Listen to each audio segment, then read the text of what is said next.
नमस्कार दोस्तों, कृष्णांक ज्योतिष यूट्यूब चैनल में मैं रिचुअत आपका स्वागत करता हूं। दोस्तों, आज जानेंगे अनैतिक प्रेम संबंधों के विषय में। बहुत सारी महिलाओं का फ़ोन आया है इस संबंध में विशेषकर। हालांकि पुरुषों का भी फ़ोन इस संबंध में आता है, लेकिन पिछले साल डेढ़ साल की बात करें तो बहुत ज़्यादा महिलाओं ने ऐसे सवाल पूछा है, प्रश्न पूछा है कि उनका एक्स्ट्रा मैरिटल अफेयर चल रहा है, कि जहाँ वो ऑफिस में काम कर रही हैं, इमीडिएट बॉस उनके साथ चल रहा है, उनका बच्चा भी है, हस्बैंड की फैमिली के साथ ठीक ठाक लाइफ गुजार रहे हैं, तो कहीं कोई दिक्कत तो नहीं हो जाएगी, कहीं पार्टनर को पता तो नहीं चल जाएगा। ऐसे फ़ोन कई बार आए और उदाहरण के तौर पर एक ऐसी नैतिक प्रेम संबंधों की कुंडली आपके समक्ष यहाँ पर प्रस्तुत कर रहा हूँ। महिला ने सवाल बहुत बेहतरीन पूछा। उन्होंने कहा, मैं इसमें क्या कर सकती हूँ। मेरे को किसी ज्योतिषी ने कहा था कि आपकी कुंडली में एक्स्ट्रा मैरिटल अफेयर यानी कि अनैतिक प्रेम संबंधों का योग है, और देखिए उसकी बात सच हो गई। मेरी लाइफ में कोई आया और मैंने उसका प्रपोजल एक्सेप्ट कर लिया और हमारा अब अनैतिक प्रेम संबंध उससे चल रहा है। यह महिला के शब्द थे। इसके ऊपर मैं आपको उदाहरण बाद में दूंगा कि मैंने उस महिला से क्या कहा। एक नज़र उसकी कुंडली पर। महिला ने अनैतिक प्रेम संबंधों के विषय में सवाल किया। वृष लगन की उनकी कुंडली है।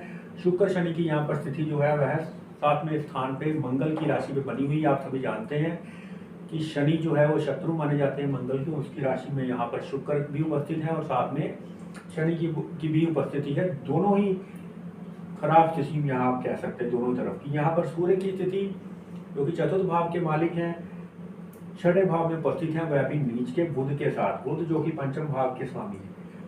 गुरु राहु की युति बनी हुई है 11वें भाव में, यानी कि राहु और केतु के द्वारा मंगल यहाँ पर दृष्ट है, जो कि पति पत्नी के हाउस का यहाँ पर मालिक होता है। बुध की स्थिति यहाँ पर पंचमेश है, द्वितीयेश है, 6वें भाव में उपस्थित है। तो यहाँ पर बुद्धि को भ्रमित कर देने वाला योग यहाँ बन चुका है। यहाँ पर चंद्रमा की स्थिति आपको 3रे भाव में दिखाई दे रही है। अब महिला ने कहा कि अब वो इसमें क्या कर सकती है। बहुत सारे लोग ऐसा सवाल पूछते हैं कि उनकी कुंडली में लिखा था हम इसमें क्या कर सकते हैं। दोस्तों, यहाँ पर श्री कृष्ण की बात को कोट करना जरूरी, क्योंकि हम गीता में विश्वास करने वाले लोग हैं। गीता में श्री कृष्ण ने कहा है कि मनुष्य कर्म करने के लिए पूरे तरीके से स्वतंत्र है और उसी के ऊपर उसकी पूरी जिम्मेवारी है। वह किसी और पर जिम्मेवारी इस चीज की नहीं डाल सकता। कुंडली के द्वारा आपके भाग्य का निर्माण नहीं होता, आपके कर्मों के द्वारा आपके भाग्य का निर्माण होता है। कर्मों के द्वारा आपकी कुंडली का निर्माण होता है। जिस तरह का आप आचरण करेंगे आने वाले समय में, उसी प्रकार की कुंडली बनेगी, उसी प्रकार से आप आचरण करेंगे। यानी कि यह इस महिला के पूर्व जनित कर्मों का परिणाम है, ना कि कुंडली के कारण वह ऐसे कर्म कर रही है। यहाँ पर उदाहरण देना जरूरी समझता हूँ। यदि आप गूगल करेंगे तो आपको यह उदाहरण मिल भी जाएगा जो मैं आज प्रस्तुत कर रहा हूँ, और मैंने उस महिला को भी वह उदाहरण बताया।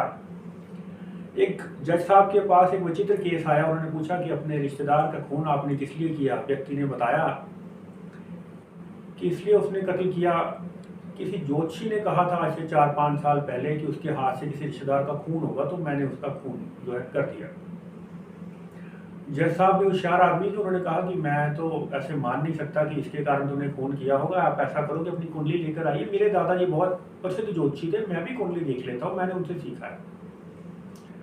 अगली तारीख पर जज साहब के सामने उसकी कुंडली रखी गई। जज साहब ने कुंडली का अध्ययन किया। उसने कहा, ये तो बात सही है, तुम्हारी कुंडली में कत्ल का योग लगा हुआ था। व्यक्ति ने गलत नहीं बताया, पर ज्योतिषी ने तुम्हें यह नहीं बताया कि तुम्हारी अल्पायु है और तुम्हारी कुंडली में फांसी लगने का भी योग है।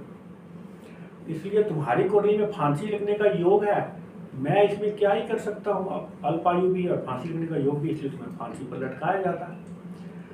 तो जो भी, चाहे वो पुरुष है चाहे वह महिला है, अनैतिक प्रेम संबंधों में जाना चाहते हैं, वह अपनी स्वेच्छा से जाएं। अपने कंधे पर बंदूक रखें। किसी ज्योतिषी के कंधे पर ये मत कहें कि उनकी किस्मत में लिखा था और वो हो गया, इसमें वो क्या कर सकते हैं।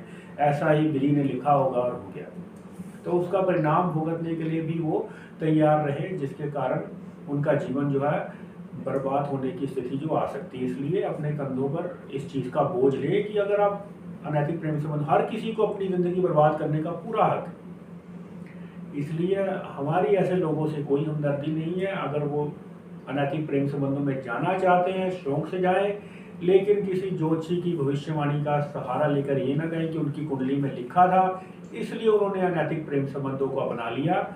ज्योतिषी का कसूर होगा, हमारा नहीं।